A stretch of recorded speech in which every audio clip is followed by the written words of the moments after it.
The United States is a developed country with plenty of resources. In fact, Americans have too much food.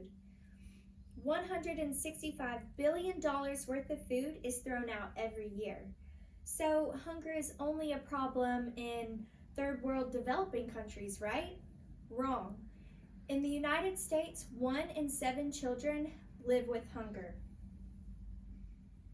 Childhood hunger has lasting negative effects as the adolescent ventures into adulthood.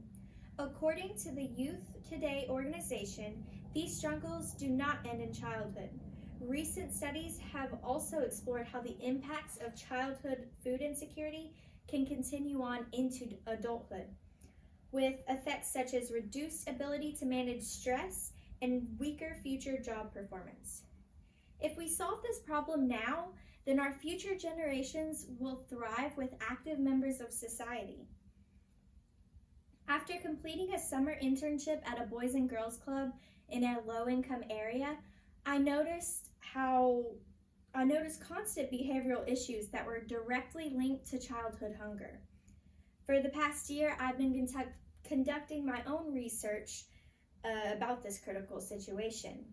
Doing so has opened my eyes to the influence this has on the public.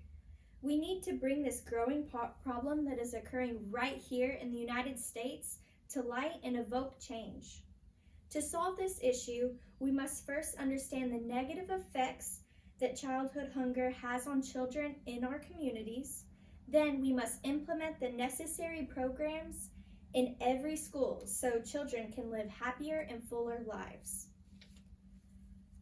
First, let's look at the effects food insecurity has on children in America. Oxford Dictionary defines food insecurity as the state of not having reliable access to enough healthy food that you can afford. It is a known fact that areas with higher poverty rates also experience more food insecurity. According to an article titled "Ending Childhood Hunger in America," found on the Columbia State's Library database, those who are experiencing food insecurity cannot afford to wait. Households with children experience rates of food insecurity that are double those of households without children. Furthermore, childhood hunger carries multiple psychological and physical effects. Author Ann Cooper from the U.S. News and World Report states, childhood hunger affects a student's health, academic performance, and behavior. Hungry children cannot learn as much, as fast, or as well. They don't perform as well in school because they're not well prepared and cannot concentrate. This video, titled "I Am Child Hunger in America," showcases the difficulties children face from their perspective.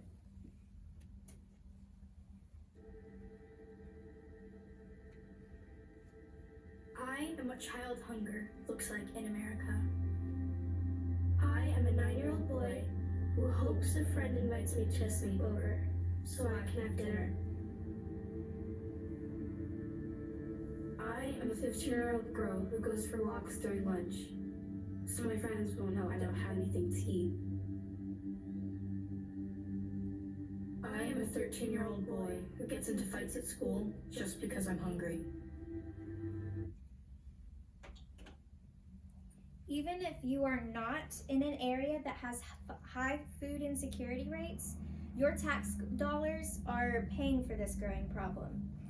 For example, a child experiencing long-term hunger is more likely to be sick often, resulting in hospitalization costs that are paid for by the public.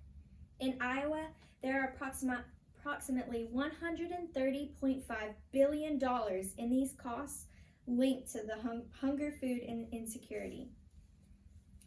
After seeing the negative effects this problem has on children and society as a whole, we can look at a proposed solution.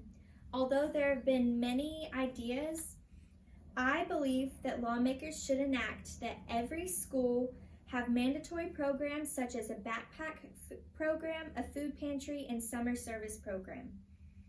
Families would be more comfortable with getting assistance from their child's school, since it is easily accessible and they already visit that location regularly. Because we are a developed country, we offer free public education to all citizens. In fact, compulsory attendance laws require that parents ensure their children are enrolled in public or private schools. Nearly all children living in poverty attend taxpayer-funded public schools. These school programs would provide food insecure children with nutritious meals that they can take home after school, on the weekends, and on school breaks. First, a backpack program is a wonderful plan that would provide children a variety of meals to consume over the weekend so they can come to school ready to learn on Monday. One Illinois study performed on a backpack program found that many families moved from low food security to food secure, and they even reported to have a significant beneficial impact on their household budgets. Next, food pantry programs at schools have gained popularity since they give low-income students and their families an accessible place to get food. After all, a well-fed home is a happier home. Finally, some children's only source of healthy and filling food is provided by school lunches. But what happens to them during the summer months? A summer service program should also be necessary so no child is left hungry when school is out. Since we have discussed this urgent matter, now is the time for you to concern yourselves with a crisis that requires an immediate and effective response. Every community in America is feeling the impacts of this problem, and something has to be done about it. More and more children are falling victim to hunger and food insecurity with no fault of their own. Now that you're aware of this issue, can you stand driving by a school knowing that there's a poor kid struggling with math, all because he hasn't eaten since yesterday's school lunch? Advocate for the children who do not have a voice. Visit feedingamerica.org for more information on ways you can help your community. You can also call your member of Congress and urge them to legislate these much-needed school food programs. Thank you.